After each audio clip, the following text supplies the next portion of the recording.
नमस्कार, आप देख रहे हैं जगत क्रांति टीवी और मैं हूं आपके साथ ज्योति कनौजिया। आइए रुक करते हैं खबर की ओर। यमुनानगर में कृषि विभाग के द्वारा एसडीएम सुशील कुमार के नेतृत्व में टेक्निकल ग्रेड यूरिया के गोदामों व सप्लाई सेंटर पर जाकर वहां से सैंपल लिए गए। सैंपल रिपोर्ट आने तक टेक्निकल ग्रेड यूरिया की इन गोदामों से सप्लाई नहीं हो सकेगी। पिछले लंबे समय से किसानों के सब्सिडी वाले यूरिया का प्लाईवुड फैक्ट्री में इस्तेमाल होता रहा है। कृषि विभाग व अन्य विभागों द्वारा इस मामले में सख्ती की गई, जिसके बाद इसमें कुछ कमी आई, लेकिन पिछले कुछ महीनों में केंद्र सरकार की विभिन्न टीमों द्वारा प्लाईवुड फैक्ट्रियों से टेक्निकल ग्रेड यूरिया के सैंपल लिए गए थे, जिसमें सैंपल रिपोर्ट में साबित हुआ कि इस टेक्निकल ग्रेड यूरिया में किसानों का यूरिया इस्तेमाल हुआ है। प्लाईवुड फैक्ट्री मालिकों के खिलाफ इसको लेकर मुकदमे दर्ज करवाए गए, जिसके बाद प्लाईवुड फैक्ट्री मालिकों ने प्रशासन से गुहार लगाई थी। यह सैंपल बंद बैग में से लिए गए हैं। अगर उनकी रिपोर्ट में सैंपल फेल आया तो कार्रवाई टेक्निकल ग्रेड यूरिया कंपनी के खिलाफ होनी चाहिए, ना कि प्लाईवुड निर्माताओं के खिलाफ। इसके बाद यमुनानगर के उपायुक्त ने मामले की जांच व कार्यवाही का आश्वासन दिया था। कृषि अधिकारी बालमुकुंद का कहना है कि यमुनानगर में टेक्निकल ग्रेड यूरिया को जो भी गोदाम है वहां से स्टॉक के सैंपल लिए गए हैं, ताकि उन्हें पता चले सके कि इनमें एग्रीकल्चर यूरिया की मिलावट है या नहीं। अगर यह पाया जाता है तो इससे पता चलेगा कि इसमें किसानों की सब्सिडी वाले यूरिया का इस्तेमाल होता है या नहीं।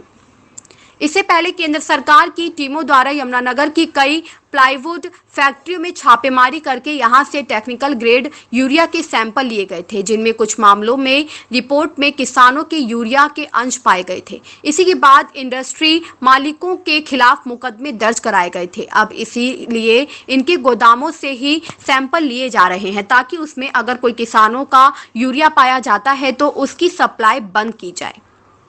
याद दिला दें कि किसानों द्वारा इस्तेमाल किए जाने वाले यूरिया सब्सिडी आधारित होता है, जिसका एक बैग 287 रुपये का मिलता है, जबकि प्लाईवुड फैक्ट्री में इस्तेमाल होने वाले टेक्निकल ग्रेड यूरिया के एक बैग की कीमत 4,500 रुपये है। इसी के चलते कुछ प्लाईवुड फैक्ट्री मालिक टेक्निकल ग्रेड यूरिया की जगह किसानों के सब्सिडी वाले यूरिया का इस्तेमाल करते रहे हैं।